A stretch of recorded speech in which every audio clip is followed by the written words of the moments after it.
বাংলাদেশে এবং বাংলাদেশের বাইরে পৃথিবীর বিভিন্ন প্রান্তে যে যেখান থেকে চ্যানেলে দিয়েছেন আপনাদের সকলকে সাদর আমন্ত্রণ তৃতীয় মাত্রা দেখবার জন্য। সাম্প্রতিক নানা বিষয় নিয়ে আলোচনার জন্য আমার সঙ্গে স্টুডিওতে রয়েছেন আমার বাবা হচ্ছেন ঢাকা বার অ্যাসোসিয়েশনের সাবেক সভাপতি রাজনীতিক অ্যাডভোকেট মাসুদ আহমেদ তালুকদার, আমার ডানে রয়েছেন বাংলাদেশের কমিউনিস্ট পার্টি সিপিবির সাধারণ সম্পাদক রুহিন হোসেন প্রিন্স। স্বাগত আপনাদের দুজনকে তৃতীয় মাত্রায়। আমরা জুলাই ঘোষণা শুনলাম, আমরা প্রধান উপদেষ্টার নির্বাচন সংক্রান্ত ঘোষণা যে ফেব্রুয়ারিতে নির্বাচন হবে রমজানের আগে সেটাও শুনলাম, এবং আমরা একই সঙ্গে আশা করছি যে খুব শীঘ্রই জাতীয় সনদ, যেটা জাতীয় ঐকমত্য কমিশন বলছে, সেটিতেও সকলের সম্মতি নিয়ে হয়তো একটা পরিণতি, দীর্ঘদিনের যে চেষ্টা সেটার একটা পরিণতির দিকে যাবে। এগুলো সবই আশার কথা, অনেকের মধ্যে নিরাশাও আছে। সমাজে তো আশাবাদীর সংখ্যা যেমন আছে, নৈরাশ্যবাদীর সংখ্যাও আছে।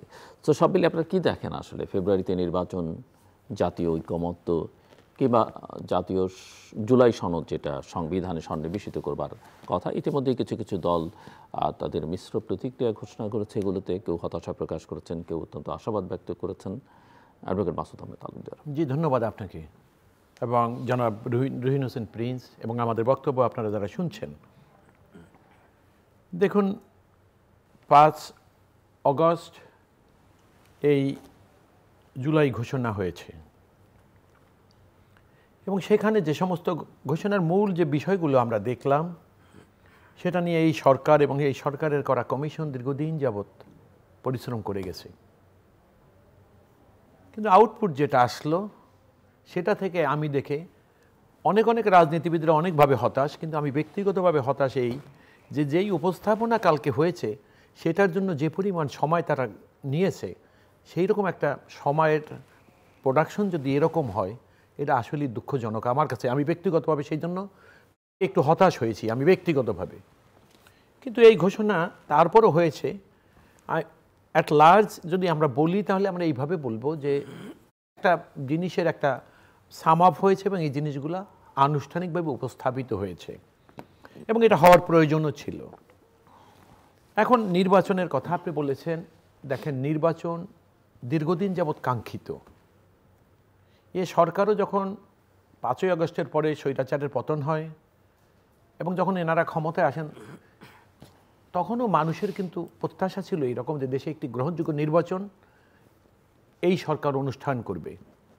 কিন্তু নির্বাচন যতটা সময় গেল, একটা বছর চলে গেছে, আরও 6 মাস চলে যাবে, এই 1.5 বছর সময়কালে গ্রহণযোগ্য নির্বাচন হওয়ার জন্য যে সকল বিষয়গুলোকে তারা মাথায় রেখে এতদিন রাষ্ট্রীয় ক্ষমতায় ছিলেন এবং মানুষকে আশ্বস্ত করেছিলেন, জুলাই ঘোষণায় আমার কাছে যে জিনিসগুলো আমি লক্ষ্য করেছি তার অনেক কিছুরই কমতি আমি লক্ষ্য করেছি।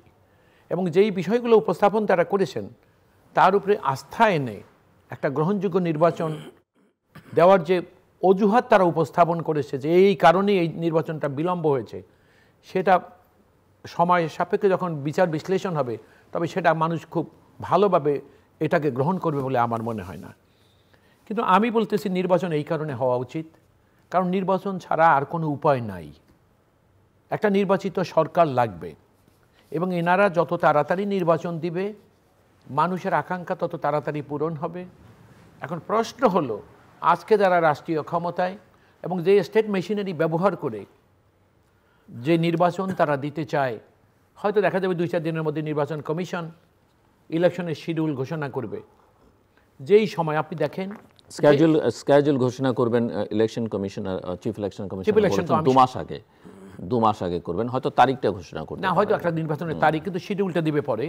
তো সেই ঘোষণাটা যখন উনি দিবেন তখন দেখা যাবে যে নির্বাচনের যে গ্রহণযোগ্য নির্বাচনের জন্য আপনি দেখবেন এদেশের সর্বাপেক্ষা বৃহৎ রাজনৈতিক দল এবং আমার বন্ধু যারা আছেন তারা মিলিতভাবেই কিন্তু একটা পর্যায়ে একটা পয়েন্টে উপনীত হয়েছিলেন যে স্বৈরাচার কখনো গ্রহণযোগ্য নির্বাচন দেয় নেই, দিতে পারবে না, এবং নির্বাচন নামে প্রহসন করে বারবার রাষ্ট্রীয় ক্ষমতা দখল করেছে বা করছে।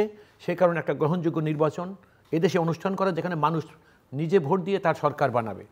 সেই আন্দোলনে কিন্তু সকল ডান বাম সকল দলমত কিছু কিছু ব্যতিক্রম ছাড়া একমত হয়েছিলেন যে না, স্বৈরাচারের হঠাতে হলে একটা গ্রহণযোগ্য নির্বাচন লাগবে এবং এই ভোটাধিকারের জন্যই মানুষের এদেশের রাজনীতিবিদরা আন্দোলন করেছে জনগণের সমর্থন নিয়ে। এখন ঘটনা হলো যে সেই যে আন্দোলন করেছিলেন একটা গ্রহণযোগ্য নির্বাচনের জন্য, সেই নির্বাচন দেওয়ার মতো অবস্থা বা এই সরকার আদৌ কতটা দিতে পারবে সেটা অপেক্ষা করে দেখা ছাড়া আমাদের কোনো উপায় নেই। কিন্তু আপনি মনে করেন যে যে সমস্ত কারণগুলো আমরা লক্ষ্য করছি, যে নির্বাচন ফেব্রুয়ারিতে, উনি বলছেন যে ফেব্রুয়ারির প্রথম সপ্তাহে অর্থাৎ 14 তারিখের আগেই হবে, এ কারণে যে রোজা তারপরে।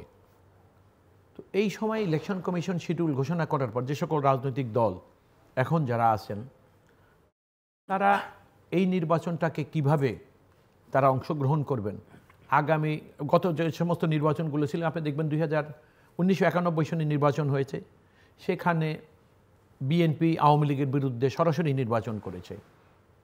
জামাতও কিন্তু সে বছর আলাদা নির্বাচন করেছে এবং তারা আপনি লক্ষ্য করবেন কয়টা সিটও তারা পেয়েছিল, যেটা শর্তহীনভাবে বিএনপিকে সমর্থন করে সরকার গঠনের জন্য। এবং সেখানে ওই নির্বাচনে বিএনপি জামাতকে সরকারে শরিক না করার কারণে আপনি লক্ষ্য করেছেন যে 96-তে গিয়ে নতুন ফর্মুলা দিয়ে কেয়ারটেকারের আন্দোলন করতে হয়েছিল এবং বিএনপির জন্য কত রকম বিব্রতকর অবস্থা হয়েছিল। বিএনপি বৃহৎ রাজনৈতিক দল হিসাবে যে ঘোষণাটা দিয়েছে আপনি লক্ষ্য করেছেন, এটা একটা সাংঘাতিক ইতিবাচক দিক আছে আমার ব্যক্তিগত বিবেচনায়। সেটা হলো যে বিএনপির ভারপ্রাপ্ত চেয়ারম্যানের ওনার বক্তব্য হলো এই যে আগামী নির্বাচন যখন হবে, রাজনৈতিক দল যেখানে যে পরিচয় নির্বাচন করুক না কেন, জোটবদ্ধ হোক আর নিজস্ব দলীয় পরিচয় নির্বাচন করুক, নির্বাচনে জিতে আসার পরে একটা জাতীয় সরকার হবে। এবং এই যে জাতীয় সরকারের যে কনসেপ্টটা, এটা আমার কাছে খুবই ব্যক্তিগতভাবে পছন্দনীয় এই জন্য যে জাতির আজকে যে জঞ্জাল তৈরি করে গেছে সরকার, সেইটাকে কোনো বিশেষ রাজনৈতিক দল এটাকে অ্যাড্রেস করে মানুষের কাঙ্ক্ষিত অবস্থায় মানুষকে পৌঁছিয়ে দেবে বলে আমার মনে হয় না। সে কারণে নির্বাচনে যারা জয়ী হলেন, একটা জাতীয় সরকার হওয়া মানে একটা ঐক্যবদ্ধ সরকার, মানে যারা রাজনীতি করে তারা সকলেই সরকারের অংশ হবে। এবং এই সরকারের অংশ হওয়ার কারণে যেটা হবে দেশে, মানে ওই পরীক্ষায় 100-তে 100 পাওয়া ছাত্র আর পরীক্ষায় ফেল করা ছাত্র সব একসঙ্গে থাকতে হবে না। এটা কি কারণে? যে এইটা একটা জাতিকে ঐক্যবদ্ধ রাখার জন্য। এটা আমার কাছে একটা খুব ভালো প্রয়াস মনে হয়েছে এই জন্য যে আপনি নির্বাচনে কেবল যারা পাশ করবেন, নির্বাচনে অংশগ্রহণকারী যারা পাশ করবেন, সেটা আপনি কিভাবে বুঝবেন? ডেমোগ্রাফি বদলে গেছে, সময় বদলে গেছে, যে কে এই 17-18 বছর পরে একটা নির্বাচনে কার কি ফলাফল হবে সেটা তো মোটা দাগে হয়তো বলা যাবে। সূক্ষ্ম বিচারে তো আপনি বলতে পারবেন না যে কমিউনিস্ট পার্টি কয়টা সিট পাবে। কিন্তু বলছি না, আমি বলতে চাচ্ছি এইটা যে বিএনপি তার ঘোষণাটা হলেই যে বিএনপি বলেছে যে আগামী নির্বাচনে বিএনপি যদি সংখ্যাগরিষ্ঠতা অর্জন করে, আন্দোলনে যারা ছিল তাদের নিয়ে সরকার গঠন, বিএনপি একাও যদি সরকার গঠন করার মতো, যে অন্য কিছু দলের আবার জাতীয় সরকার নির্বাচনের আগেই করবার একটা দাবিও আছে। এখন তাহলে তার নির্বাচন হবে না। এখন আপনি যে কথাটা বলেছেন, প্রশ্ন হলো নির্বাচন হবে কি হবে না। আমি বলেছিলাম নির্বাচন হতেই হবে। যদি নির্বাচন হতেই হয় তাহলে নির্বাচনের বাইরে চিন্তা করার আমাদের কোনো সুযোগ নাই। আর নির্বাচন যদি সময় মতো না হয়, এই ঘোষণা মতো না হয়, নির্বাচন থেকে সরে যাওয়ার জন্য, তাহলে আমার মনে হচ্ছে যেমন তাহলে অনেকগুলো অজুহাত হয়তো আমাদের সামনে হয় তৈরি। সেই আশঙ্কা আছে আপনার মধ্যে? না, আমি আশঙ্কা করতে চাই না। কেন এই জন্য চাই না? কারণ এই দেশে এই আশঙ্কা নিয়ে আমরা বহুটা বছর কাটিয়ে দিয়েছি। সেই জন্য আমার বক্তব্য হলো একটা নির্বাচন নিয়ে কোনো আশঙ্কার তৈরি হোক, এই নির্বাচন সেইটাকে ক্যাপিটালাইজ করে ভিন্ন কোনো পথে নির্বাচনের গাড়িটাকে অন্যদিকে পরিচালিত করুক, এটা আমি চাই না। আমি সেই কারণে বলছিলাম, আমি আবার বলছি, বিএনপির বক্তব্যটা হলো বিএনপি যদি রাষ্ট্রীয় ক্ষমতায় আসে, আমি নির্বাচনে জয়ী হয়, তাহলে বিএনপি একলা সরকার গঠন করবে না।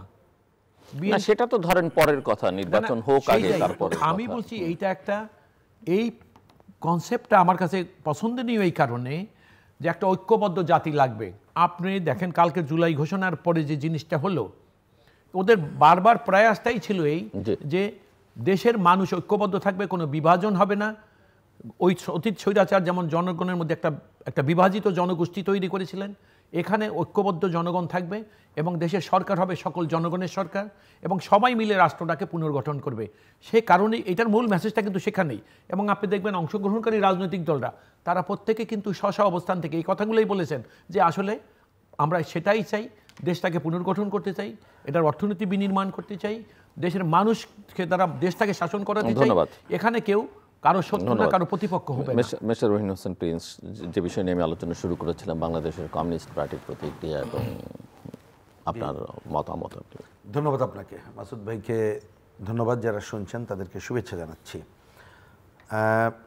ঠিকই তো, এই সময়ের অন্যতম আলোচনার বিষয় তিনটি আপনি সামনে এনেছেন। একটা হচ্ছে জুলাইয়ের ঘোষণা পঠিত হয়েছে, আরেকটি আমাদের মাননীয় প্রধান উপদেষ্টা একটা ভাষণ দিয়েছেন এবং অনেক দিনের মানুষের একটা বিশেষ বিবেচনা নির্বাচন বিষয়ক তার একটা উত্তর পাওয়া গেছে সুনির্দিষ্ট করে হলেও। এটি আরেকটা সনদের প্রশ্নটা আলোচনার টেবিলে আছে। তিনটাই গুরুত্বপূর্ণ বিষয়। আমি ছোট ছোট করে প্রথমটা দিয়ে একটু শুরু করি, বা প্রথমটা বলার আগে একটু অন্য কথাটা বলি। ওভারঅল কাজের মধ্যে অন্ততপক্ষে আমি যে পজিটিভ সিনারিও যেটা দেখতে পাচ্ছি সেটাই আগে একটু আসি, কারণ এটা মনে রাখতে হবে অলওয়েজ আশঙ্কা সংকট এগুলো থেকেই যাবে যতক্ষণ পর্যন্ত আপনি পুরো কাজটা সম্পন্ন না করতে পারছেন। এটাই স্বাভাবিক এবং আমাদের অতীত দিনের অভিজ্ঞতাও তাই বলে। সুতরাং সেটাকে হিসাবে রেখেই আমাদের পথ চলাটা ঠিক করতে হবে। তো সেটি একটা কি, একটা হচ্ছে যে নির্বাচন অনেক আগেই বলা হচ্ছিল, কিন্তু আমরা সহ অধিকাংশ দলগুলো, অধিকাংশ সবাই না, সুনির্দিষ্ট তারিখের কথা বলেছিলাম। তা সরকার তো সুনির্দিষ্ট তারিখ দেবে না, নির্বাচন কমিশনকে বলবে। তিনি সেটা বলেছেন যে ফেব্রুয়ারির ফার্স্ট উইকে, যদিও ওইখানে উনি একটা বলেছেন আমি চিঠি দেব। আমার বিবেচনায় ওইটা বলার জানি না কোনো প্রয়োজন ছিল কিনা, আমার মনে হয় না। জাতির উদ্দেশ্যে ভাষণই তো এটাই যথেষ্ট।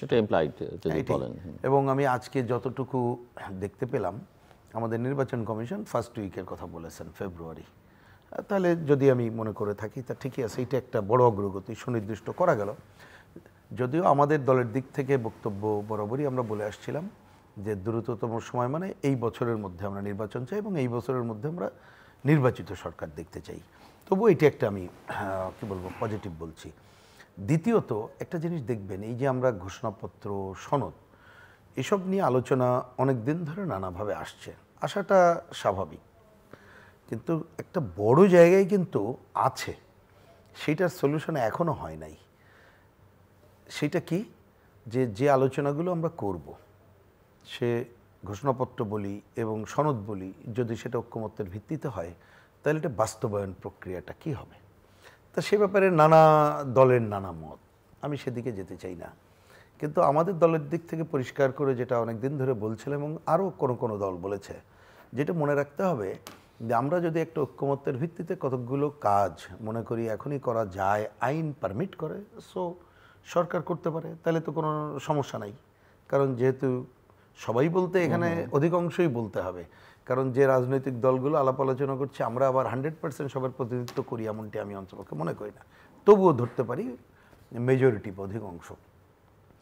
এইটা একটা কোশ্চেন, মানে প্রধান প্রশ্ন। তা আমি দুইটা জায়গায় ঘোষণাটা পাঠ হলো, সনদ চূড়ান্ত হয় নাই, কিন্তু তার একটা খসড়া প্রণীত হয়েছে। খসড়া পাঠানো হয়েছে আপনাদের কাছে? সনদের কথা বলছি না, সেই সনদের খসড়া কি? সনদ তো আমাদের কাছে আগেই দিয়েছে। আচ্ছা, আপনারা সবাই মতামত দিয়েছেন? আমাদের একটা প্রাইমারি মত দিয়েছি, সনদের কথা বলছি আমি। সনদের কথাই বলছি। সনদ এটা অনেক আগেই একেবারেই ওনারা একটা জিনিস পাঠিয়েছেন, আমরাও ভাবে একটা প্রাথমিক বক্তব্য দিয়েছি। কতদিন আগে? এটা পরে আর হয়নি, এটা তো ওনারা পাঠিয়েছেন। না, আমি বলছি যে সর্বশেষ মিটিং এর পরে ওনারা যেটা বলেছেন, যে মিটিং এর আগেই ওনারা দিয়েছেন। সর্বশেষ মিটিং সম্ভবত 28-29 তারিখে দিয়েছিলেন। আমরা 30 তারিখের মধ্যে একটা প্রাথমিক মত দিতে বলা হয়েছে। তার ভিত্তিতে তো ওনারটা ফাইনাল করবেন, সেটা আমরা আশা করি। তো সেই ফাইনাল ড্রাফট মানে সেটা আর আসে নাই। সেটা কি আপনাদের কাছে যাবার কথা নাকি কি আলোচনা হবে? না, অবশ্যই আসতে হবে। আমি আসছি ঘোষণার আগে আর কি। ওইটা অবশ্যই ঘোষণায়, কিন্তু স্বাক্ষরের আগে ওইটা নিয়ে একটু পরে কথা আছে, আমি বলবো। কিন্তু ওইটার যে পয়েন্টটাকে আমি নিতে চাই, যে এই দুইটা জায়গায় ঘোষণা এবং সনদের, আমি অন্য পয়েন্ট নিয়ে আলোচনা করছি না, তার নেগেটিভ পজিটিভ অন্য কিছু আছে সেটা পরে করা যাবে, কিন্তু আমি যে কথা বলছি যে একটা বড় জায়গায় আটকে আছে এর বাস্তবায়ন প্রক্রিয়া নিয়ে। তো আমি আবার বললাম যেটা এখনই করা যায় সেটা, আর কতকগুলো আছে যেটা আমাদের সংবিধানের সাথে সম্পর্কিত। তা সংবিধানে তো হাত দেওয়ার ক্ষমতা আমাদের কারণ নাই রে ভাই, এই সরকারেরও নাই, আমি যদি বুঝে থাকি। উনি আইনজ্ঞ বলতে পারবেন, একমাত্র করতে পারে সংবিধানে বর্ণিত সংশোধনীর যে পথ আছে সেই পথে, সেটা করবে নির্বাচিত পার্লামেন্ট। কিন্তু এই দুই জায়গায় আমরা দেখলাম অন্তত পক্ষে এই শব্দটুকু বলা আছে যে আগামী পার্লামেন্ট এটা করবে। আমি এইটাকে পজিটিভ হিসাবে দেখতে চাই, যদিও এই দুই জায়গায় একটা বড় অনৈক্যের জায়গা দেখতে পাচ্ছি, হয়তো আমাদের সাথে মিলেছে, অন্য পয়েন্টে না মিললেও তার ভেতরের লেখা অনেক পয়েন্টে একেবারেই মেলে নাই, একেবারে রিভার্সও আছে, একটু পরে হয়তো সেটা বলবো। কিন্তু দেখলাম ইতিমধ্যে আউট অ্যান্ড আউট অনেক দল রিজেক্ট করে দিয়েছে, তাহলে তো ঐক্যমত্যের এক্ষেত্রে সংকটও রয়ে গেল।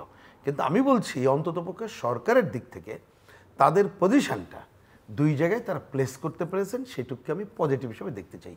এবার খুব ছোট্ট করে বলতে হয় যে এই কথা শুনলে বোধহয় অনেকে আশাহত হতে পারেন যে জুলাই ঘোষণাপত্রর নামে, জুলাই মিনস আমরা তো মনে করি যে 24-এর যে গণ অভ্যুত্থান জুলাই আগস্টে সংগঠিত হলো সেইটাকে ধরে একটা ঘোষণা পাঠ করা।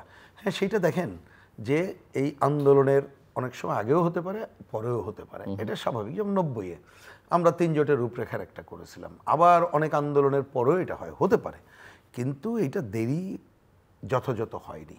আর একটা আন্দোলনকারী শক্তিসমূহর সবাইকে নিয়ে তো এটা করা দরকার। কিন্তু আমার আজকে ক্ষোভের সাথে বলতে হচ্ছে যেটা পঠিত হলো আমরা তো কেউ জানিই না, আমি আমাদের কথা বলছি। এবং পত্রিকায় ইভেন বলেছে, এনসিপির প্রধান নাহিদ ইসলামও বলেছেন সরকার নিজেরা রচনা করেছে, তাই না? কিন্তু আমরা আমাদের ইনপুট দিয়েছি কিন্তু তারা রচনা ফাইনালি না, আমাদের ইনপুটও বলেও নাই, ওটার মধ্যেও আমরা যাইতে পারিনি না। বরঞ্চ আমি পত্রিকায় দেখেছিলাম 3টা দল নাকি জানে, কিন্তু আমরা পরে বিশেষ করে যে দলের নাম বললেন আরেকটা দলের প্রতিক্রিয়া দেখে তো মনে হলো তারাও যথাযথভাবে জানে কিনা জানি না, হয়তো একটি দল বিশেষভাবে জানে বলে মনে হলো। তাইলে কি এটা ভাই, তাহলে সকলের জিনিস তো হইল না। তাহলে আপনি মনে রেখেন এত বড় একটা গণ অভ্যুত্থান সংগঠিত হলো, এবং আমি ওনার যদি শেষের কথাটা যদি আমি ভুল না করে থাকি, উনি বিভাজনের শব্দটা তুলেছেন, যে বিভাজনের বীজ বপন না করা, বা এই তো পয়েন্টটা, তার মানে তো আপনাকে একটা ঐক্যবদ্ধ করার প্রশ্ন, যেটা আপনার টেবিলে বহুদিন ধরে কথা হচ্ছে, শুধু এই সময় না, বহু বছর ধরে প্রতি মুহূর্তে আপনারা বলছেন, সবাই বলছে। কিন্তু দেখেন এই যে যতটুকু ঐক্য ছিল, আমি তো দেখি সেইখানে বিভেদের বীজ হয়ে গেল।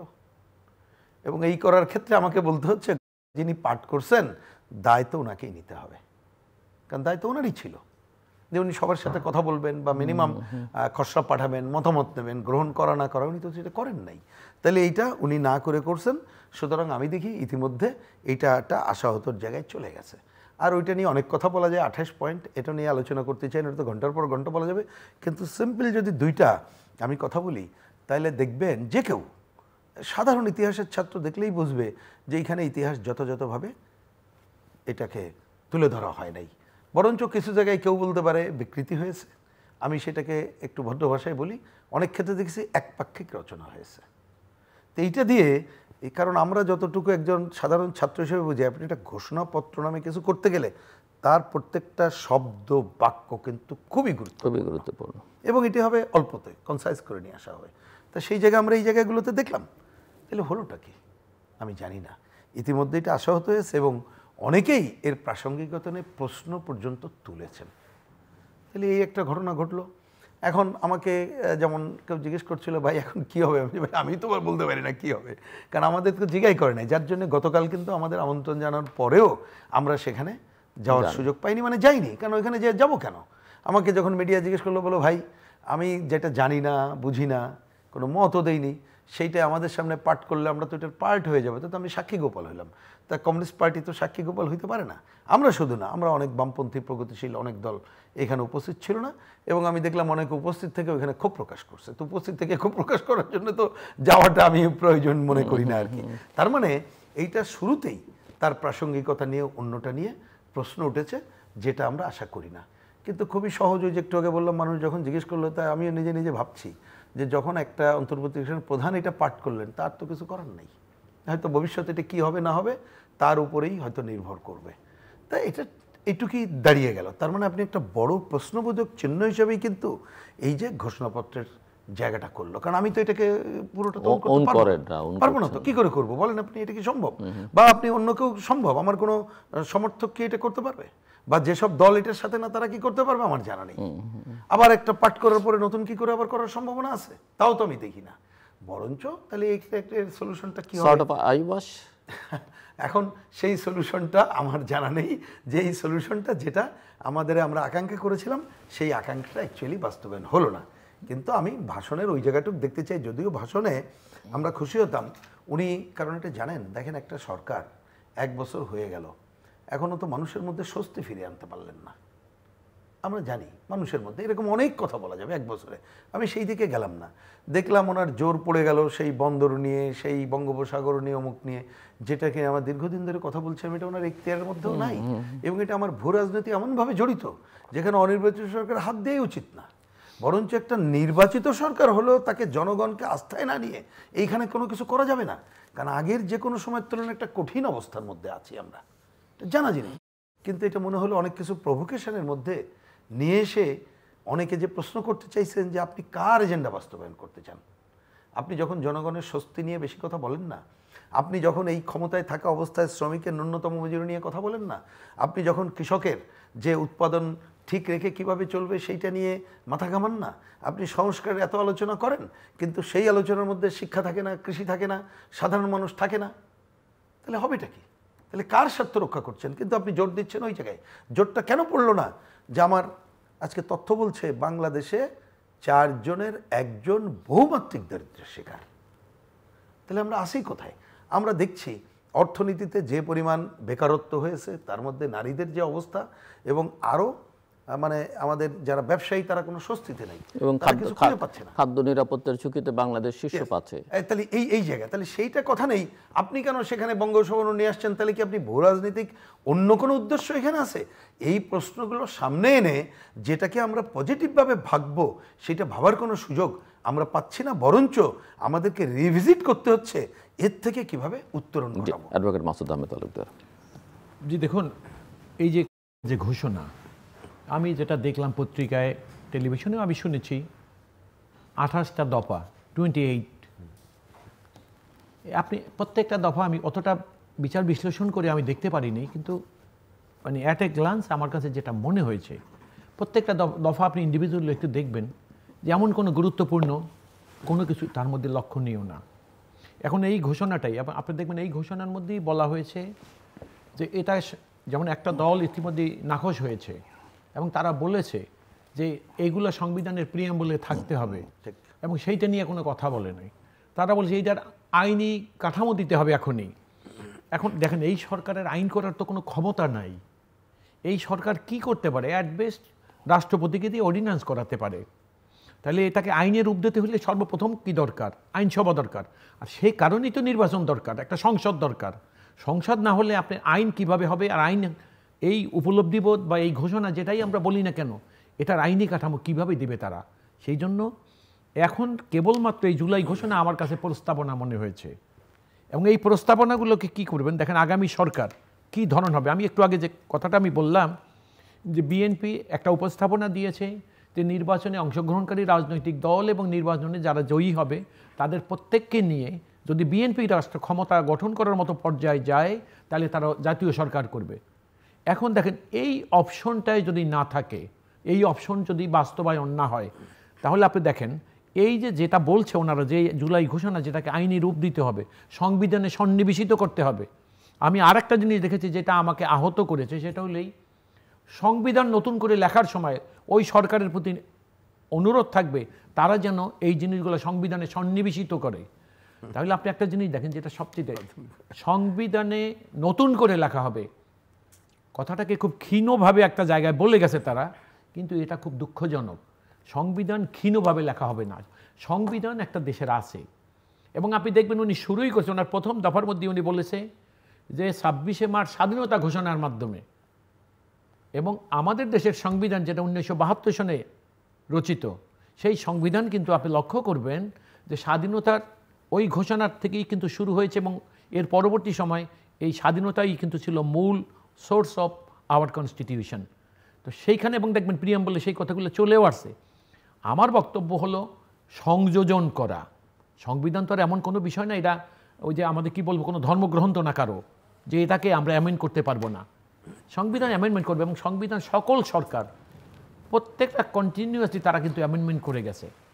সুতরাং আইনি কাঠামো দিতে হলে এখন এই 28 দফা উনি যেটা কালকে ঘোষণা করেছে এটার আইনি কাঠামো কিভাবে দিবে এই সম্পর্কে কিন্তু কেউ কেউ মনে করেন যে এই ঘোষণাপত্র একটা হচ্ছে সবাইকে দিয়ে একটা কমিটমেন্ট করানো জাতির সামনে যে আন্দোলনে যারা ছিল তাদের আইনি সুরক্ষা দিতে হবে। তো আমি অতীতে কোনো আন্দোলন সংগ্রাম অভ্যুত্থানে যারা ছিল এবং কে ছিল না আসলে এটা বলেছে সেই তালিকা কে করবে এবং তার আইনি সুরক্ষা কিভাবে হয়, মানে কাদের এটা কি এই সুরক্ষা কি যারা এখন উপদেষ্টা পরিষদে আছেন তাদের সুরক্ষা, নাকি এটা এনসিপির বা বৈষম্য বিরোধী ছাত্র আন্দোলনে যারা ছিলেন যারা বেশ সক্রিয় বা যাদের দেখুন এই কথাটা তাদের অস্পষ্ট। সুরক্ষা না কার সুরক্ষা? এই কথাটা অস্পষ্ট।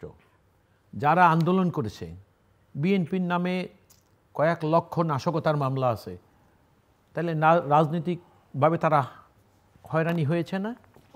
একটা সরকার জনগণের নির্বাচিত হলেই নির্বাচিত সরকারের প্রথম কাজই হলো জনগণের নিরাপত্তা বিধান করা। সরকার যদি স্বৈরাচারী কায়দায় রাষ্ট্রীয় ক্ষমতা দখল করে, বাট আমি জানি না, জাস্ট আপনি তো বলতে পারবেন, মিস্টার রুহিন হোসেন প্রিন্সও যদি বলতে পারেন কোন আন্দোলনের পরে আন্দোলনকারীদের আইনি সুরক্ষার কোনো বিষয় এটা অভ্যুত্থান করলে সেনা অভ্যুত্থান করলে বা তারা ইনডেমনিটির প্রশ্ন। এখন প্রশ্নটা হলো সেইটা কারা? সেইটা বিপ্লবী সরকার করে। আমাদের দেশে তো সাংবিধানিক সরকার, বিপ্লবী সরকার না। এখন যে সরকার এই সংবিধানের আলোকে, সুতরাং এই সাংবিধানিক সরকার। এখন বিষয়টা হলো কোনখানে বিপ্লব। এখন হঠাৎ করে কারো আরেকটা প্রসঙ্গ আমি জাস্ট একটু ইন্টারাপ্ট করি, এটা বলে রাখি যে প্রধান উপদেষ্টার বক্তব্যের সময় যারা আন্দোলনে বিভিন্ন রাজনৈতিক দল, সাধারণ মানুষ, ছাত্র সবার কথা উল্লেখ করা আছে, সশস্ত্র বাহিনীর কথা এখানে উল্লেখ নেই, যাদের ভূমিকা খুব অস্বীকার করলে মনে হয় যে আমি আপনার কাছে সেইখানে আমি আসতেছি। Thank you so much. আমি এই কথাটার উত্তর দিয়ে এটা কেন আমি আপনার এই কথাটার উত্তর আগে দিয়ে আমি এমনি মিস করে গেলেন নাকি এটা কৌশলে আমি জানি না। আমি আপনাকে খুব পরিষ্কার, এটা আমার ব্যক্তিগত উপলব্ধি, এটা আমি কোনো রাজনৈতিক দলের পক্ষে না, আমার ব্যক্তিগত উপলব্ধিটা আজকে আমি আপনাকে বলছি। শেখ হাসিনার বিরুদ্ধে যখন আন্দোলন হয়েছে 16টা বছর আন্দোলন বারবার ব্যর্থ হয়েছে। কি কারণে? জনগণের যে সকল প্রতিষ্ঠান, বাংলাদেশ সেনাবাহিনী বলেন, ব্যুরোক্রেসি, সিভিল আর মিলিটারি যাই বলেন, তারা সবাই জনগণের প্রতিষ্ঠান। জনগণের সবসময় আশা থাকবে যে তারা একটু অ্যাডজুডিকেটরের ভূমিকায় থাকবে, অর্থাৎ তারা কোনো সরকারের জন্য ইনক্লাইন্ড হবে না, তারা ইনক্লাইন্ড হবে for the country, for the safety, independence of the nation, যেটা আমাদের সেনাবাহিনীর ঐতিহ্য আছে। আপনি দেখেন শেখ হাসিনা পালিয়ে যাওয়ার পরে, তার সরকার পলায়ন পর হওয়ার পরে আমরা বারবার দেখেছি সেনাবাহিনীর উপরে নানা রকম চাপ ছিল যে শেখ হাসিনাকে সমর্থন কেন করা হচ্ছে না, কেন হয়নি। শেখ হাসিনা যাওয়ার পরে তার যে সমস্ত জিনিসগুলো অডিও ভিডিও ক্লিপ লিক হচ্ছে, আমরা সেখানে দেখলাম যে তিনি বারবার আদেশ করেছিলেন। অর্থাৎ আমি আরও সোজাভাবে বলি, জেনারেল আজিজ থাকার সময় সেনাবাহিনীকে যেমন ব্যক্তিগত উদ্দেশ্যে ব্যবহার করে 2018 সনে রাষ্ট্রীয় ক্ষমতা দখল করেছিলেন, ওনাদের টার্গেট ছিল যে এখন যিনি সেনাবাহিনী প্রধান ছিলেন ওনার নেতৃত্বে উনিও এই সেনাবাহিনীকে সেই একই কায়দায় এই স্বৈরাচারকে প্রোটেকশন দিবে এবং এই আন্দোলন ব্যর্থ হয়ে যাবে। কিন্তু এই সেনাবাহিনী সেটা করে না। অর্থাৎ সেনাবাহিনী কী করে? সেনাবাহিনী কোনো রাজনীতি করে না বা কোনো রাজনীতির পক্ষেও যায় নাই। সেনাবাহিনী যেটা করেছে, তারা মানুষের পালস অনুধাবন করেছেন এবং বুঝছেন, স্বীকার করে নিয়েছেন যে তা স্বীকার করার সুযোগ অতীতে ছিল না, সেই সুযোগটাকে স্বীকার করে তারা কি বললেন যে হ্যাঁ, দেশটা জনগণের, আর দেশের রাজনীতিবিদরা জনগণকে প্রতিনিধিত্ব করে, তাই আপনারা আসুন এই পরিস্থিতিতে আপনারা দেশের দায়িত্ব নেন। সাধারণ নিয়মে কি হয়েছে আপনি দেখেন, পাকিস্তানের শাসন আমলে দেখেন, বাংলাদেশের কখনো কখনো এই সময় রাষ্ট্রীয় ক্ষমতা সেনাবাহিনী কিন্তু ভিন্ন কায়দায় হ্যান্ডেল করতে পারতেন, সেনাবাহিনী কিন্তু উচ্চাভিলাষী হতে পারতেন, সেনাবাহিনী কিন্তু সেটা হয়নি। সেনাবাহিনী তার ঐতিহ্যকে ধরে রেখেছে যে সেনাবাহিনী দেশের জন্য, দেশের মানুষের জন্য। কিন্তু দুর্ভাগ্যজনক কোথায়, সেই সেনাবাহিনী বক্তব্যটা এখানে আসেনি। এখন আপনি আসে না কী কারণে? সেনাবাহিনী যদি যেই ভূমিকায় অবতীর্ণ হয়েছিলেন বলে স্বৈরাচারের পতন হয়েছিল, সেনাবাহিনী যদি সেই ভূমিকায় না আসতেন, তাইলে পতন এত তাড়াতাড়ি ত্বরান্বিত হতো কি না সেটা নিয়ে আমাদের নতুন করে চিন্তা ভাবনা করা উচিত এবং আরও দায়িত্বপূর্ণভাবে আমাদের বক্তব্য দেওয়া উচিত বলে আমি মনে করি। সেনাবাহিনীকে এইভাবে এটা অবজ্ঞা করেছে কিনা জানি না। আর এতটা গুরুত্বপূর্ণ একটা বিষয় এটা অসাবধানতাবশত বাদ হয়ে যাবে সেটাও বিশ্বাস করতে আমার কষ্ট হচ্ছে। তো আমি যে কথাটা আপনাকে বলছিলাম যে আমার তো মনে হয় যে বক্তৃতায় কিছুই বাদ যায়নি, শুধু এই একটি প্রসঙ্গ বাদ না গিয়া বক্তৃতায় অনেক কিছু আসার মতো না, আমি অনেক আপনাকে কিছু আবারও বাদ বলছি, যায়নি। বক্তৃতায় অনেক কিছু বাদ গেছে। জুলাই সনদের যে 28 দফা ওনারা বলেছে, এখন রাজনীতিবিদরা শোনেন, ওই একটা ছোট একটা 2 লাইনের একটা গল্প বলি। 2 লাইনের গল্পটা হলো এইরকম, আমি 2 লাইনের শেষ গল্পটা দিয়ে আমি বোঝাতে চাচ্ছি। আমার আবার ওনার কাছে যেতে হ্যাঁ, হবে। আমি গল্পটা হলো এইরকম, যে বুড়িগঙ্গা নদী আছে না, কিছু লোক নৌকায় উঠে ওপার যাবে, তো নদীর মধ্যে তুফান উঠে গেল, নৌকা ডুবে যাবে। তো তখন সবাই তো আল্লাহ আল্লাহ করছে, আল্লাহ তুমি আমাদেরকে ভালো ভালো ওপার পৌঁছাও, আমরা ওপারে গিয়ে কেউ মসজিদে টাকা দেবো, এতিমখানায় টাকা দেবো, ইত্যাদি ইত্যাদি। ঝড় থেমে গেল, নৌকাটা ডুবলো না, সবাই ওপার গেল। ওপারে গিয়ে যে যেরকম প্রতিজ্ঞা করলো সে সেই রকম টাকা দিতেছে, দিয়ে চলে যাচ্ছে। তো এক লোক কিছু না দিয়ে চলে যাচ্ছে। তো এই যে ভাই, নদীর মধ্যে আপনি তো বেশি চিৎকার করে বলতেছিলেন, আল্লাহ তুমি বাসাই ওপার নিলে আমি মসজিদে গিয়ে এই টাকাটা দিব, তখন কিছু না দিয়ে যাইতেছেন ভাই, এটা তো ঠিক না। বলছে আরে ভাই রাখেন, নদীর মধ্যে আল্লাহ আমারে ভয় দেখাইছে, আমি তারে লোভ দেখাইছি। এখন রাজনীতি করা মানুষদের সাথে অরাজনৈতিক সরকারের দ্বন্দ্বটা ঠিক ওই রকমই। অরাজনৈতিক সরকার যখন বারবার যে নির্বাচনের বিষয়টাকে প্রলং করতে চায়, নির্বাচন নিয়ে নানা রকম শঙ্কা বা আশঙ্কার কথা তৈরি করে বিভ্রান্তি তৈরি করতে চায়, তখন রাজনীতিবিদরা তো আর বিনা কারণে এত বছর রাজনীতি করে আসে নাই। তারাও চিন্তা করে ঠিক আছে, আমরাও ওনারা যেভাবে চলে আমরাও, অর্থাৎ কালকে যারা এখানে উপস্থিত ছিলেন তাদের অনেকেরই হয়তো দেখা যাবে এই ঘোষণা পছন্দ হয় নাই, কিন্তু আজকে দেখবেন আনুষ্ঠানিকভাবে তারা অনেকেই, কিন্তু এটা কি কারণে, যে অনির্বাচিত সরকারের আয়ু যত তাড়াতাড়ি শর্ট করা যায়, যত তাড়াতাড়ি দেশে নির্বাচন অনুষ্ঠান হয়, যত তাড়াতাড়ি মানুষ ভোট দিয়ে তার নির্বাচিত সরকার আনতে পারে।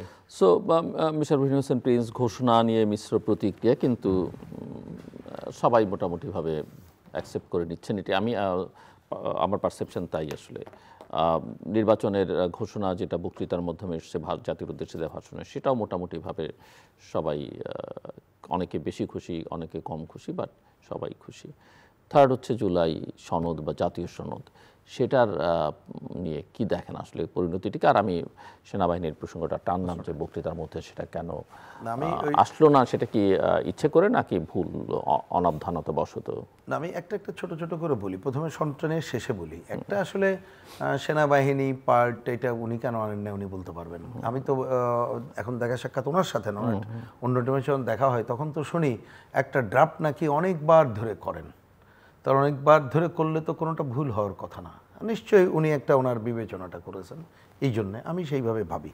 এবার আসি, আমি মাসুদ ভাইয়ের এই কথার সাথে একটু বলি, উনি যেটা বলেছেন ওনার দিক থেকে হয়তো কারেক্ট শেষে, কিন্তু এটা পরিষ্কার করে বলি, কমিউনিস্ট পার্টি এবং বাম, আমরা যারা বাম গণতান্ত্রিক জোট এবং আরও প্রগতিশীল গণতান্ত্রিক শক্তি আছে এবং এই সময়ে মানুষ বুঝছে আমাদের পজিশনগুলো কি, আমরা কিন্তু পরিষ্কার বক্তব্য, এইরকম কোনো অনৈতিক পজিশন থেকে আচ্ছা যেটা পছন্দ করছি না, আচ্ছা হাত তুলে দিলাম, ওইটার মধ্যে আমরা নেই। আমরা পরিষ্কার করে আমাদের পজিশন বলছি, যার জন্য সনদে দেখবেন আমরা কিন্তু চূড়ান্তভাবে বর্জন করে চলে এসেছি। এখন বল ওনাদের কোর্টে কী কারণে, সুযোগ থাকলে পরে বলবো, এটা বোঝার জন্য এটা বললাম। এইবার আমি এই বিষয় সম্পর্কে একটা খালি ছোট মন্তব্য করি। আপনি দেখবেন ওইখানে বলছেন তো, ওই যে বললাম যে 28টা পয়েন্টে বলা যায়, উনি তো যেটা বলেছেন, একদিকে ওনার এই অবজারভেশনকে আমি নাকচ করছি না, উনি যে বলছেন এর মধ্যে হয়তো প্রধান এরকম নাই। দেখবেন আন্দোলন বলতেছে যে রাজনৈতিক দল অমুক অমুক সংগঠন আন্দোলনে অংশগ্রহণ করে, তার মানে দীর্ঘ আন্দোলনের কোনো ব্যাপার নেই। এরকম আপনি পদে পদে নানা অসঙ্গতিগুলো খুঁজে পাবেন। তা আমি জানি না ঠিক, আপনি যেহেতু কোশ্চেনটা করলেন বলি এই ধরনের অসঙ্গতি রেখে এটাকে কীভাবে গ্রহণ করে, অন্ততপক্ষে আমার হিসাবে তা মেলে না। এটা গ্রহণ করলেও এটা অনেক ক্ষেত্রে তো মূল্য থাকবে কিভাবে। কথার কথা আমি একটা উদাহরণ দিই, ধরেন, আর এটাও তো আসলে মানে ইতিহাস বলে, বাংলাদেশের বিভাজিত রাজনীতির ইতিহাস তার বেশি বলে, যতই ঐকমত্যের চেষ্টা আপনারা করেন না কেন, যে সংবিধানে কোনো কিছু ঢুকিয়ে দিলেই এটা তো কোনো চিরস্থায়ী বন্দোবস্ত নয়, মোটেই না, এটা সম্ভব না, এটা হবেও না। এমনকি যারা অঙ্গীকার করেছেন, এমনকি যারা মঞ্চে ছিলেন, তারাও যে ঠিক হুবহু এটা সংবিধানে যদি তফসিলে সন্নিবেশিত করেনও, হুবহু করবেন সেটা নিয়ে আমার যথেষ্ট সংশয় আছে এবং না আমি করার নাই, এবং করলে যে সেটা বাতিল কেউ করবে না ভবিষ্যতে তারও কোনো গ্যারান্টি নেই। একেবারে অ্যাবসলিউটলি কারেক্ট আপনি কারণ শেখ হাসিনা তো অনেক চিরস্থায়ী বন্দোবস্ত করেছেন সংবিধানে, কিছু টেকে নেই তো। না বরঞ্চ এইখানে আমি অন্য একটা কথা বলি, এটা ছোট করে শেষ করি, যে এইটা হচ্ছে এইখানে অনেক পদে পদে এমন কথা আছে আপনার ইতিহাসের সাথে সাংঘর্ষিক, প্রথম লাইনের সাথে দ্বিতীয় লাইন সাংঘর্ষিক। আচ্ছা আপনি বলেন তো, একটা ছোট্ট কথা বলি, এইখানে বলা হচ্ছে যে হ্যাঁ নিশ্চয়ই আমরা তো যে সরকারের বিরুদ্ধে সংগ্রাম করলাম কর্তৃত্ববাদী স্বৈরাচারী, তো ঠিকই আছে, কিন্তু 2008-এ তো একটা ইলেকশন হয়েছিল। তা আপনি দেখবেন প্রথমে সবটাকে নাকচ করে দিচ্ছেন, আবার আপনি 3টা ইলেকশনকেই বলছেন যে এই সময় সংকট হয়েছে। অন-11 এই দায় আপনি শুরু করলেন, অন-11-এর প্রকৃত দায় কী ছিল আমরা জানি না, আন্দোলন সংগ্রাম কী হয়েছিল। তা আপনি বললাম পদে পদে ইতিহাসকে আপনার সুবিধা মতো বললাম একপাক্ষিক রচনা অমুক করলেই, বরঞ্চ এটাকে আপনি আপনাদের কাজের মধ্যে দিয়ে অসাংঘিক, ওনারা অপ্রাসঙ্গিক করে তুলছেন, যেটা ক্ষতিকর। হ্যাঁ নিশ্চয়ই, যে এইখানে যতটুকু প্রয়োজন আমাকে যদি বলেন, ওইখানে ওনারা যেটা প্রস্তাব করেছেন হয়তো এই গণ অভ্যুত্থানেরটা সংবিধানের প্রশ্ন ভেতরে রাখা, আর এটা তফসিলে, তাও যে জিনিস হয়েছে এটা তফসিলে রাখার মতো জিনিসগুলো আমরা মনে করছি না, দেখি না। যাই হোক, সেটার পরিণতি কি হবে সেটা তো পরের বিষয়, একটা গেল। কিন্তু আমি এই কথাটা বলে আসি যে এই সময় আমাদের প্রধান গুরুত্বপূর্ণ যে পয়েন্টটা মনে করি, কারণ ভোটের কথা বললেই তো ভোট হয় না। আমরা প্রথম দিন থেকে বলে আসছি, আমরা না, মানুষের কাছে চাওয়া কি, যে জনগণের মধ্যে যাতে সবাই তার ইচ্ছামতো ভোটটা দিতে পারে এবং জেনে বুঝে দিতে পারে, ঠিকমতো গোনা হয়। তো আমাদের উপদেষ্টা উনি তো বক্তৃতায় বলছেন ওই দিন নাকি উৎসব হবে, বাচ্চা কাচ্চা নিয়ে ভোট দিতে বলেছেন। এখন যাই হোক, হয়তো উৎসব উনি ওনার মিন করছেন। আমরা বলি ভোটটাকে খালি উৎসব না, ভোট কিন্তু খুবই হাইলি পলিটিক্যাল বিষয়, কিন্তু সেটা বাংলাদেশে দীর্ঘদিন হারিয়ে গেছিল। সেইখানে একটা উৎসব মুখর পরিবেশের কথা আমরা বলতে পারি। এটা তো বাচ্চা কাচ্চারা তো ভোট কেন্দ্রে যেতে পারে না, উনি তো নানা ঝুঁকিও থাকে। উনি এর আগে তো, এখন অনেক কথা তো ধরতে ইচ্ছা করে না, উনি এর আগে বলেছিলেন কাদের জন্য নাকি আলাদা বুথ করতে হবে, এগুলো করতে হবে, মানে কত কথা তো উনি বলেছিলেন। তারপর উনি বিদেশে যেয়ে বলেছেন বাংলাদেশের লোককে নাকি কয় টাকা দিয়ে ভোট কেনা যায় আর কি। তখন এই কথার উত্তর দিতে গেলে তো আর অন্য জিনিস হয়ে যায়, সেটা চাই না। কিন্তু আমি ওনার এই কথায় বেশি দিন উত্তর দিতে চাচ্ছি না, কেন জানেন? পরিষ্কার বক্তব্য আমাদের গতকালও বলেছি যে আমরা চাই যে নির্বাচন কমিশন সুনির্দিষ্ট করে তার তারিখ ঘোষণা করুক এবং নির্বাচন কমিশন থেকে শুরু করুক আমাদের সাথে, মানে সবার সাথে আলোচনা, যাতে করে নির্বাচনকে এই যে টাকার খেলা মুক্ত থেকে শুরু করে প্রশাসনিক মুক্ত করা, ভয় মুক্ত করা, এই পরিবেশ কিভাবে তৈরি করা। এখন আরেকটা প্রশ্ন আছে যে তো আমরা ফ্রি ফেয়ার বলছি, একটা ক্রেডিবল ইলেকশন এবং এবং এবং একটা ইনক্লুসিভ ইলেকশন, অন্তর্ভুক্তিমূলক ইলেকশন, সেটা শুরু কিভাবে হবে? আমি সেটা বলছি, সেই দায়িত্ব তো নির্বাচন কমিশনের উপরে পড়ে। আমাদের বক্তব্য হচ্ছে নির্বাচন কমিশনার এই আলোচনা দ্রুততম সময় শুরু করুন। নির্বাচন কমিশনের উপরে পরে আপনি বলছেন কেন? যেমন ধরেন একটি দলকে, আওয়ামী লীগকে সরকার তার কার্যক্রম সাসপেন্ড করেছে, আদালতে দলের বিরুদ্ধে কোনো আইনি প্রক্রিয়া শুরু হয়নি, কিন্তু দলটার কার্যক্রম নিষিদ্ধ করেছে। এবং এই দল কি করেছে আমরা সবাই জানি, আমরা ভুক্তভোগী, আমরা তাদের কার্যক্রমের বিরুদ্ধে রুখে দাঁড়িয়েছি। কিন্তু আপনি একটা দলকে কার্যক্রম নিষিদ্ধ করলেন, এখন তার ভোটের অধিকারের কী হবে, তার সমর্থক গোষ্ঠীর ভোটের অধিকারের কী হবে? এবং আপনি যেটা বলছিলেন যে নির্বাচন কমিশনের দায়িত্ব, সরকারের এই সিদ্ধান্তের পরই কিন্তু নির্বাচন কমিশন সিদ্ধান্ত দিল যে তার নিবন্ধন স্থগিত।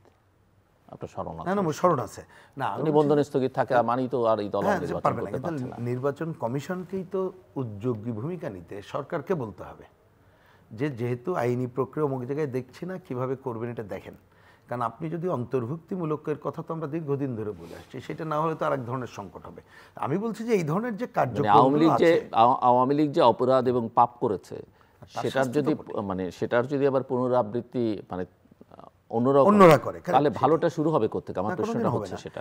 এইটা তো যার জন্য আমরা বলেছিলাম, দেখেন ভালোর উদাহরণটা কোত্থেকে? আমরা তো এখানে বহুদিন ধরে আমাদের দলের বা আমাদের দিক থেকে বলছিলাম যে নির্বাহী আদেশে এই ধরনের নিষিদ্ধ এটা যথাযথ না। কোনো একটা আইনি প্রক্রিয়া যদি হতো তাহলে সেটা কোশ্চেন করতে পারতাম। এবং মনে রাখতে হবে এখনও আমাদের দেশের মুক্তিযুদ্ধের বিরোধিতাকারী রাজনৈতিক দল তারা কিন্তু বহল তবিয়তে বিচরণ করছে। তা আপনি এগুলো হিসাবের মধ্যে রাখবেন না? আমি প্রসঙ্গক্রমে বললাম, এটা নিয়ে আলাদা আলোচনা করা যাবে, কিন্তু আমি ঢাকা বিশ্ববিদ্যালয়ে তাদের সাম্প্রতিক সেটা তো গতকাল ঘটলো, এখনো যা ঘটছে না, আমি ওই আলোচনাটা একটু থাকি। যেটা বলছিলাম, তাহলে নির্বাচন কমিশনকে শুধুমাত্র ঘোষণা দিলে তো হবে না, তাদের এই ধরনের ফেয়ার ফ্রি ক্রেডিবল ইলেকশনের দিকে কী কী করা দরকার আলোচনা শুরু করতে হবে। সরকারের কাছে কী চায়, রাজনৈতিক দলের কাছে কী চায়, এটা চাইতে হবে। আমি যেমন তারপর আরেকটা কথা আমরা কালকেই বলেছি, আমি আজকেও আপনার মাধ্যমে বলতে চাই, আমাদের নির্বাচন হবে কার আন্ডারে, এই কথাই একেবারে পরিষ্কার করে আমাদের পার্টির দিক থেকে বলে দিতে চাই এবং বামদের দিক থেকে, যে নির্বাচন হবে। দেখেন আমাদের ওই যে সম্ভবত পঞ্চদশ সংশোধনী পরে আমাদের যখন তত্ত্বাবধায়ক সরকার ফিরে আসবে তার একটা বক্তব্য আছে, ইতিমধ্যে সংস্কার কমিশন এবং আমরা কিন্তু ঐক্যমত্যে পৌঁছেছি, এইটা একটা হবে নির্দলীয় তত্ত্বাবধায়ক সরকার এবং তার ডিউরেশন 90 দিন হবে। তাহলে নির্বাচন তার আন্ডারে হইতে হবে, যার জন্য আমি কালকেই বলেছি যে আমরা এখানে আমাদেরকে বলে নাই ঠিক আছে, কিন্তু আমরা সরকারের কাছে শুনতে চাই কবে নির্দলীয় নিরপেক্ষ তত্ত্বাবধায়ক সরকার গঠিত হবে, এটা জানতে চাই। এবং সেই অঙ্ক আপনি মিলান, নির্বাচনের তারিখ যখন হবে তার উইদিনে 90 ডেজ, তার মধ্যে যাতে এটা হয়, তাহলে তারাই আপনারা নির্বাচন কমিশনকে সহায়তা করে সব মিলে একটা ভালো ইলেকশনের ধারে যেতে পারবে। তাহলে এই কাজগুলো কিন্তু সামগ্রিকতার ব্যাপার, আপনি কোনোটাকে বাদ দিয়ে যদি কোনোটা করেন তাহলে কিন্তু আপনি যে মানুষের কাছে, যেটা উনিও বললেন আমরাও বলছি, যে আমাদের তো ফিরে যেতে হবে একটা নির্বাচিত সরকারের কাছে, যদি সে দুর্বল সরকার হয় তবে অনির্বাচিত সরকারের থেকে অনেক ভালো, সেইটাই তো বিবেচনা করতে। এবং বাংলাদেশ যে পর্বে আমরা চলে গেছি, দীর্ঘদিন নির্বাচন নাই, আমরা একটা ইলেকশন বা হয়ে গেলেই সব কিছু ভালো হয়ে যাবে এমন আশা করার কোনো কারণ নেই, কিন্তু অন্ততপক্ষে গণতন্ত্রের পথে যাত্রার কাজটা শুরু হোক, এই কাজটা করতে হবে বলে আমরা মনে করি। এবার আপনার সনদ নিয়ে ছোট্ট একটু কথা বলি, যেটা বললেন এটা নিশ্চয়ই যারা একটু মিডিয়া দেখেন বা জানেন, আমাদের দলের দিক থেকে আমরা প্রথম দিন থেকে চেষ্টা করেছি এ ধরনের সংস্কারের আলোচনাকে পজিটিভ নেওয়ার, এবং আমরা আমাদের সময় এত হয়তো কঠিন আমাদের জন্য, কারণ সাধারণ মানুষের কাছে যে রাজনীতি করার জন্য অনেক সময় আমাদের যে সময় তার থেকে বাদ দিয়ে গেলাম, কিন্তু আমরা খুবই ক্ষোভের সাথে লক্ষ্য করলাম এই কমিটি গঠনের আগে আপনি দেখবেন এটাকে নাম হয়েছিল এই সংবিধান সংস্কার কমিটি, কিন্তু এমন এমন মানুষকে এখানে দায়িত্ব দেওয়া হয়েছিল যারা বাংলাদেশে এসে প্রথম বলল সংবিধান পুনর্লিখন করবেই। উনি প্রসঙ্গ করে বলে, আমরা তো বলছি না পুনর্লিখনের ক্ষমতা আমাদের নেওয়ার প্রয়োজন নাই, আমরা সংবিধান প্রয়োজনীয়তার সংশোধন করতে পারি সেইটাই, এবং আমাদের তো কেউ অধিকার দেয়নি, আমরা করতে পারি মানে কি, এটা আমরা না, নতুন নির্বাচিত পার্লামেন্ট করবে, আমরা প্রস্তাব দিতে পারি, কথা বলতে পারি, এর বেশি আমাদের কোনো অধিকারই নাই। তা সেই জায়গায় এমন মানুষকে এখানে ডেপুট করা হয়েছিল, এটা কিন্তু প্রশ্নবোধক ছিল, যেটা আমরা প্রধান উপদেষ্টাকে বলেছিলাম গত 5ই অক্টোবর। তিনি আমাদেরকে বলেছিলেন, আপনার এই টেবিলে বলেছি, আমি আজকেও রিপিট করতে চাই, উনি তখন বলেছিলেন যে দেখেন এটা নিয়ে টেনশনের কিছু নাই, কারণ যেটাই সবাই মিলে একমত হবো তাকেই ঐক্যমত্য আমি বলবো, আর 19-20 হলে আমরা পরস্পর আলোচনা করে ঠিক করব। কিন্তু আমরা দেখলাম কোনো পয়েন্টে ওনারা সময় ক্ষেপণ বলেন, কৌশলের আশ্রয় নিয়ে হলেন, মনে করলেন এটা করতেই হবে, যার জন্যে প্রয়োজনে নোট অফ ডিসেন্ট দাও, প্রয়োজনে তোমরা না মানলেও করব। তা আমরা বলেছিলাম সেই দিকে যে আমরা শুধুমাত্র ঐক্যের স্বার্থ বিবেচনা করে এত চিন্তা করে আমরা বলছিলাম যে দেখেন, যে মৌলিক বিষয়ে কিন্তু একমত হব না, এইটাই নোট অফ ডিসেন্ট দিয়ে হবে না। আর কোনো বিষয় যদি কোনো দল মনে করে সে নোট অফ ডিসেন্ট দেবে তার ব্যাপার, কিন্তু মৌলিক বিষয়টা করতে যেন না। আমরা দেখলাম বিএনপির মতো দল অনেক কিছুতে নোট অফ ডিসেন্ট দিয়ে থাকলো, কিন্তু দেখেন এই প্রশ্ন কিন্তু রয়ে গেল। অনেকে মনে করে যে কোনো বড় দল হয়তো ক্ষমতায় আসবে, তো যে নোট অফ ডিসেন্ট দিছে, আপনি নোট অফ ডিসেন্ট দিয়ে গেলে কি আপনি বাধ্য তখন করতে? তাহলে আপনি কি মানুষকে শিখাইলেন? আচ্ছা, তাও আমি কোশ্চেন তুললাম না, কিন্তু আমরা দেখলাম মুক্তিযুদ্ধের মধ্য দিয়ে অর্জিত সংবিধান, তার 4 মূলনীতি, আমরা প্রথম দিন থেকে যেয়ে বললাম যে এটা হাত দিয়েন না, কারণ এটা ঐক্যমত্য করা যাবে না, কারণ এখানে 30টা দল আছে, 30টা আদর্শ, এটা আমরা ছেড়ে দিই জনগণের উপরে। আর জনগণের উপরে মানে কি, জনগণ নির্বাচিত পার্লামেন্টের উপরে, তারা করলে তাদের সাথে আমরা পলিটিক্যালি ফয়সালা করব। আমরা ওটা মানি না মানি তখন আন্দোলন করা, সংগ্রাম করা, দেখবো আপনি করতে যেন না। একেবারেই শেষ দিন এসে তখন প্রায় সখন ব্যাগট্যাগ গুছাতে সবাই ব্যস্ত, দীর্ঘদিনের 23 দিনের এটা পরে, তখন এইটা আপনারা নোট অফ ডিসেন্ট দিয়ে মেনে নেন বা কিছু। আমরা কিন্তু চূড়ান্তভাবে 4টি দল বর্জন করলাম, এবং আমার জানা মতে আরও 4-5টি দল এ ব্যাপারে নোট অফ ডিসেন্ট দিয়েছে। তার মানে ওইখানে তো ওনারা একটা অনৈক্যের বীজ ওনারা রোপণ করে ফেলেছেন। তার আগে ওনারা যেটা খসড়া সনদের যে প্রিয়াম্বল লেখাটাকা যেটা, তাতে কিন্তু আমরা আমাদের মতগুলো সবাই দিয়ে দিয়েছিলাম, তার মানে আমাদের আন্তরিকতার জায়গায় কোনো ঘাটতি ছিল না। কিন্তু আমি জানি না, পরবর্তীতেও দেখলাম ওই প্রক্রিয়া নিয়ে ওইখানকার অনেক দল তারা যে প্রশ্নগুলো তুলেছেন এখনও কোনো সমাধান দেখছি না, সেইটাও আমি জানি না একটা অনিশ্চয়তার দিকে যাবে কিনা।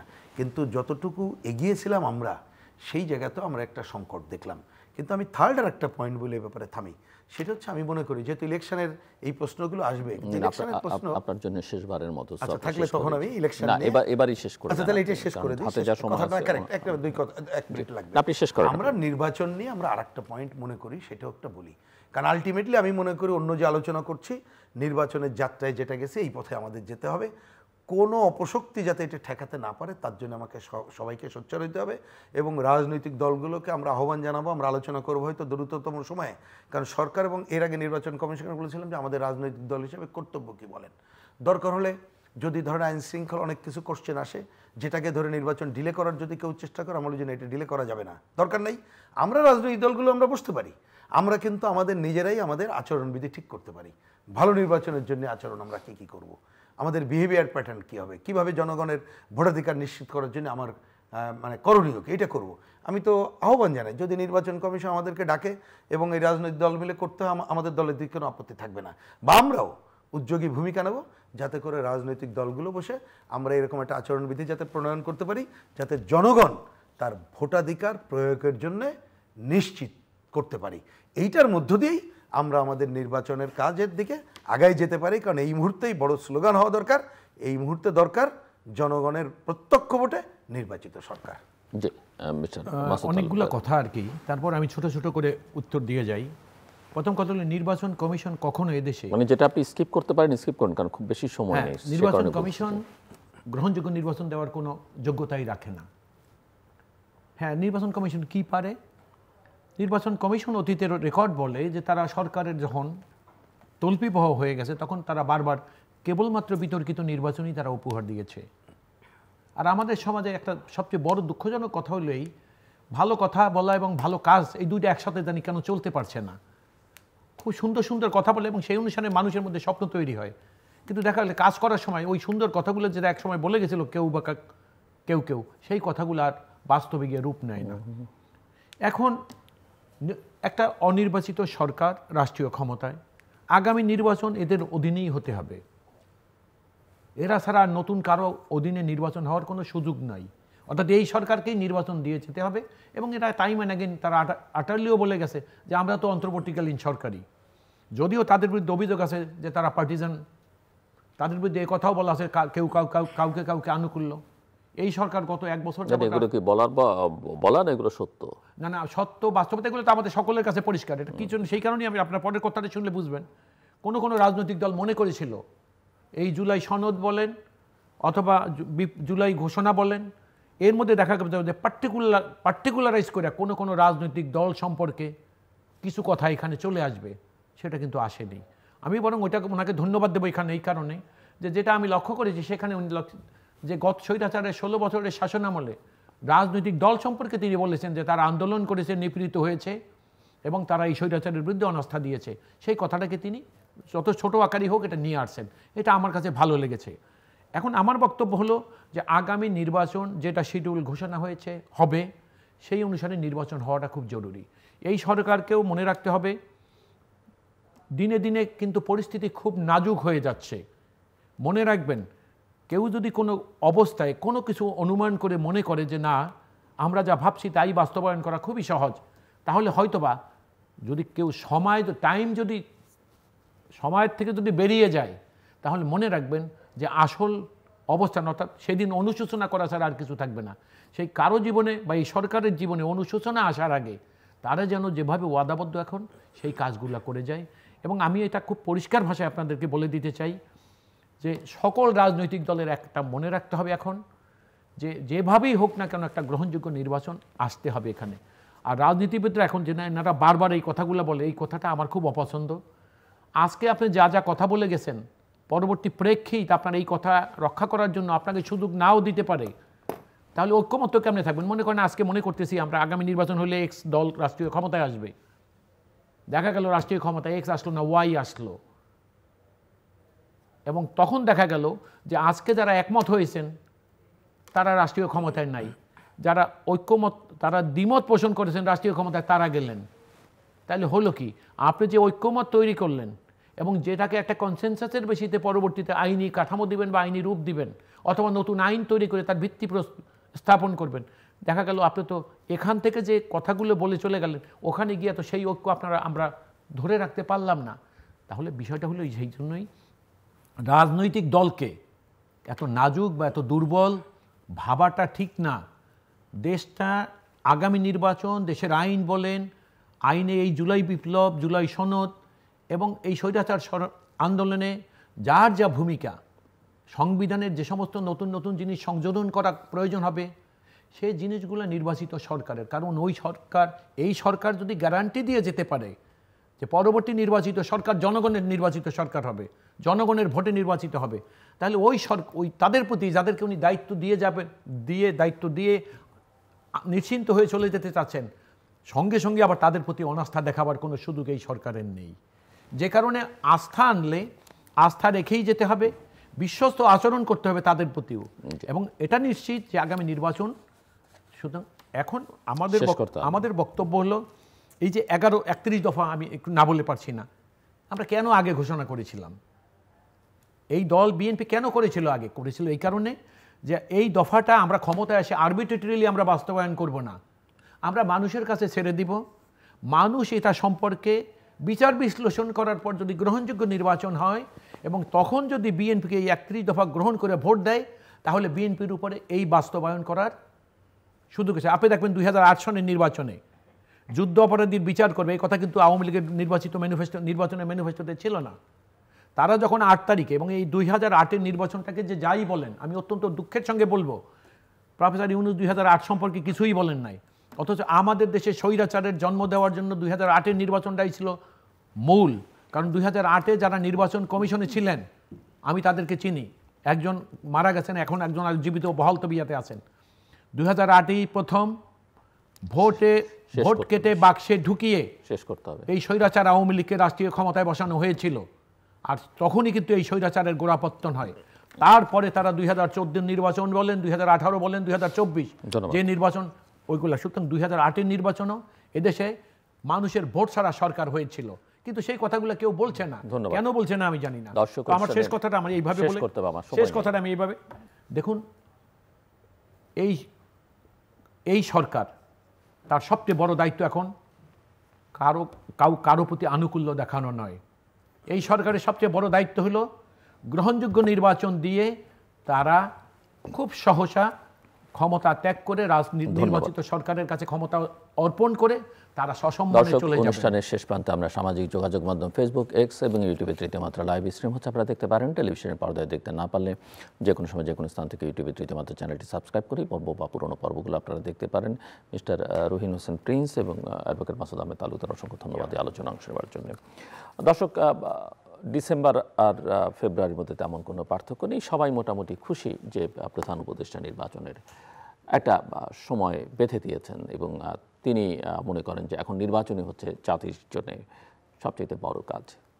নিঃসন্দেহে সংস্কার বিচার এগুলো অত্যন্ত গুরুত্বপূর্ণ, কিন্তু সরকার যে পারফরমেন্স গত 1 বছরে দেখেছে, যদিও প্রধান উপদেষ্টা তার বক্তৃতায় লম্বা ফিরিস্তি দিয়েছেন কি কাজ সরকার করেছে, সেই বিবেচনা থেকে এবং এমন অনেক কাজের কথা বলেছেন যে মনে হয়েছে যে সেগুলো তারাই করবেন। অবশ্য কোনো ক্ষেত্রে কথাও বলেছেন যেগুলো নির্বাচিত সরকার করবে। অনিশ্চয়তা কেটেছে, কেউ মনে করছেন অনিশ্চয়তা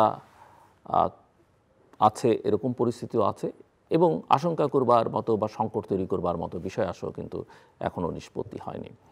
সেটা যেন আমাদের সবার মাথার মধ্যেই থাকে এবং এটাও মাথায় রাখতে হবে যে নির্বাচন নিঃসন্দেহে অন্তত নির্বাচন যারা চাইছেন এবং যারা বলছেন যে দ্রুত নির্বাচন হওয়া দরকার, আমি তাদের মধ্যে একজন। আমি মনে করি যে 90 দিনের মধ্যেই নির্বাচন করা সম্ভব দেশ যে পরিস্থিতিতে আছে এবং করা উচিত। ডিসেম্বরও অনেক পরের কথা, কিন্তু অবশ্যই নির্বাচন যেন তেন নির্বাচন নয়। মানুষ ভোট দিতে পারেনি, মানুষের ভোটাধিকার হরণ করা হয়েছে বিগত 3টে নির্বাচনে। 4টে নির্বাচনের কথাও আমার এক অতিথি এখন বললেন, তিনি আরও একটা যুক্ত করেছেন নানাভাবে কৌশলে ইঞ্জিনিয়ারিং করে। কিন্তু এখানে প্রশ্ন হচ্ছে যে সেই রকম ভোট আমরা চাই না। বাংলাদেশের প্রতিটি জনগণ, প্রতিটি নাগরিকের ভোটাধিকার নিশ্চিত করতে হবে। এটা তার মৌলিক অধিকার, মানবাধিকার, যেভাবেই আমরা বলি না কেন, এটা নিশ্চিত করতে হবে এবং তার জন্য একটা অবাধ, সুষ্ঠু, গ্রহণযোগ্য, অংশগ্রহণমূলক অন্তর্ভুক্তিমূলক। অংশগ্রহণ এবং অন্তর্ভুক্তির মধ্যে এক ধরনের পার্থক্য আছে। অংশগ্রহণ বললে বলা হয় যে ভোটারদের পার্টিসিপেশন, এরকম একটা ন্যারেটিভ অনেকে দাঁড় করান। কিন্তু আন্তর্জাতিক মানসম্পন্ন যে কোনো নির্বাচনে প্রধান প্রধান রাজনৈতিক দলগুলোর অংশগ্রহণ না থাকলে সেই নির্বাচন গ্রহণযোগ্য হয় না। নির্বাচনটা আন্তর্জাতিক মানদণ্ডের নির্বাচন হতে হবে, শান্তিপূর্ণ নির্বাচন হতে হবে।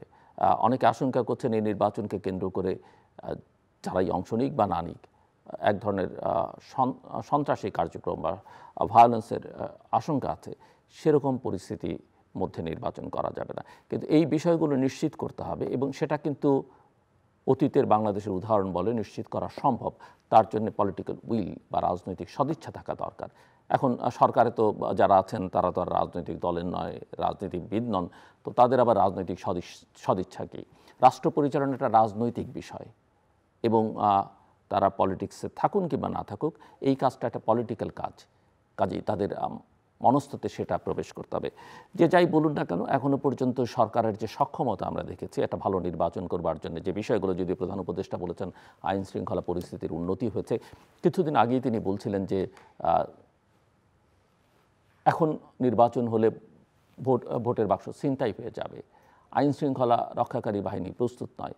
কাজে হঠাৎ করে 1-2 মাসে নিশ্চয়ই পরিস্থিতির এত উন্নতি হয়নি, সেটা আমরা সবাই বুঝি।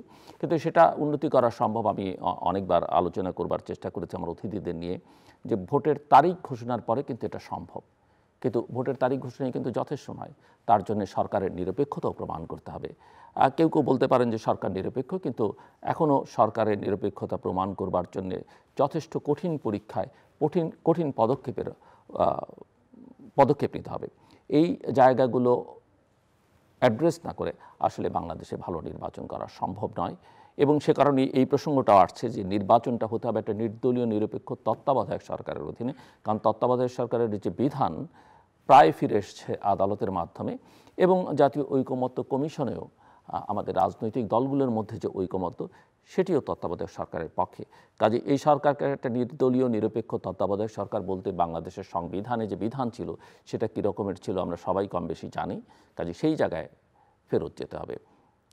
আমরা আশা করব যে সবাই মিলে সেই জায়গা নিশ্চিত করবার চেষ্টা করবেন। কারণ বাংলাদেশের রাজনীতির জন্য, অর্থনীতির জন্য, সমাজের জন্য, শান্তি শৃঙ্খলার জন্য বাংলাদেশে একটা ভালো নির্বাচন করা অত্যন্ত জরুরি এবং অতি দ্রুততার সঙ্গে। আমাদের সঙ্গে থাকবার জন্য, আমার সঙ্গে থাকবার জন্য আপনাদের অসংখ্য ধন্যবাদ। আপনাদের সবার জন্য শুভকামনা।